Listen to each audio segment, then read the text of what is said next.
é de uma triste violação de direitos. A proprietária dos objetos tem 62 anos. Em agosto, foi expulsa do apartamento onde morava. O policial que, à época, atendeu a ocorrência, relatou a situação. É a mesma de muitas famílias na cidade. Complicadíssima a situação, né? Um cidadão de bem sendo expulso da sua própria casa, que passou a vida todinha trabalhando para adquirir um bem, e vê uns vagabundos e toma, determina e acabou-se. A idosa não tem para onde ir, como muitos.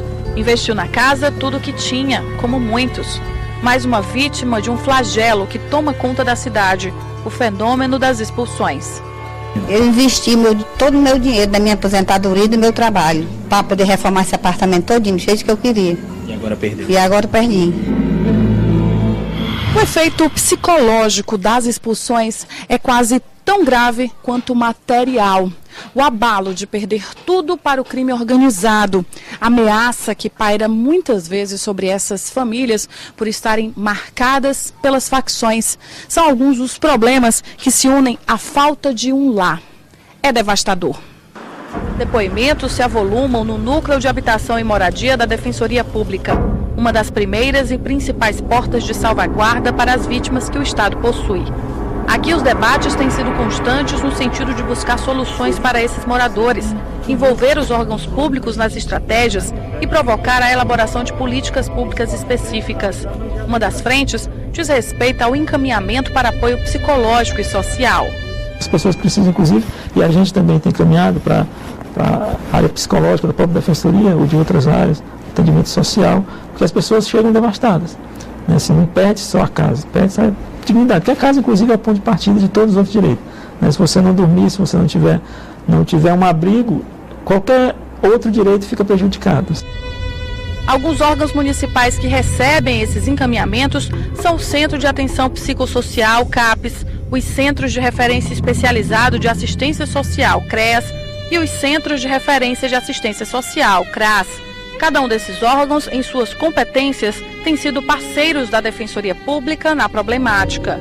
A Defensoria, sempre que ela encontra alguma situação em que há necessidade que a gente tenha um olhar técnico para aquela família, para identificar a situação em que ela se encontra e como acompanhá-la, ele encaminhar o CRAS, dependendo da situação. Ofertamos para ela um atendimento particularizado com algum técnico, ou assistente social, ou psicólogo, ou terapeuta, ou pedagogo, né, que nós temos na nossa unidade, e esses técnicos, através da escuta, vai identificar as vulnerabilidades que essa família encontra. O diálogo da Defensoria Pública também envolve os principais órgãos estaduais, como a Secretaria de Segurança Pública. O secretário André Costa afirma que várias ações estão sendo desenvolvidas.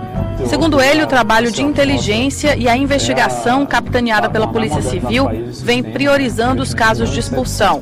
Até agora, 27 suspeitos foram capturados por envolvimento direto ou indireto nessas ações criminosas. 19 só na região do Grande Janguruçu. A garantia é que existem canais de denúncia anônimos, como o Disque 181. Uma ligação é recebida com esse teor, esse conteúdo, né, de que alguém está sendo ameaçado a ter que abandonar a sua residência.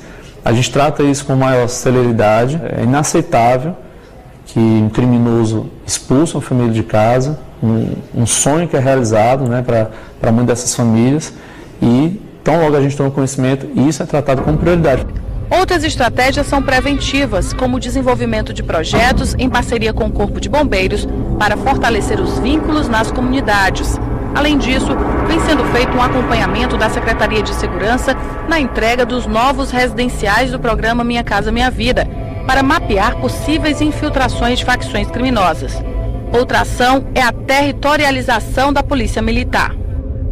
A inteligência plota alguns pontos, territórios, em que há necessidade, pontos em que é insuficiente esse modelo tradicional, de só levar a polícia só ir quando é demandada. Mas eles dizem, olha, esses pontos aqui é necessário que o policiamento se territorialize. É mudar, em parte, né, o modelo do nosso policiamento. Ele deixa de ser reativo e passa a ser cada vez mais proativo, mais preventivo, realmente. Que a polícia está lá presente, a polícia se fixou, a polícia não mais vai sair de lá.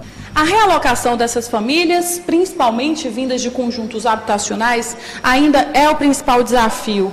como acolhê-las de forma eficiente? Para onde caminhá-las? Essas perguntas ainda não foram plenamente respondidas. Isso porque achar uma nova moradia depende de orçamento e vontade política. A Defensoria vem dialogando com outros órgãos, como a Prefeitura de Fortaleza e o Governo do Estado, no sentido de estudar ampliação de programas importantes, como o aluguel social. A gente ouviu por alto, houve, digamos, quase um aceno, um aceno, digamos, no sentido de querer aumentar, tipo, um projeto estadual, iria criar 3 mil vagas, a gente ouviu algo nesse sentido, uma promessa informal, que a gente espera que saia do papel. Por exemplo, se 3 mil vagas de aluguel social fossem criadas, certamente daria para encaixar essas pessoas, pelo menos as que estão chegando aqui.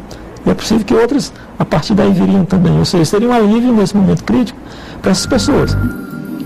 Outra alternativa estudada é a inclusão das famílias nos novos lotes de conjuntos habitacionais contratados pelo Minha Casa Minha Vida. A gente, na parceria com a Defensoria Pública, né, com o Ministério Público e com as outras secretarias, tem buscado, dar a qualidade de vida para essas famílias, né, e dizer que elas busquem seus direitos, né.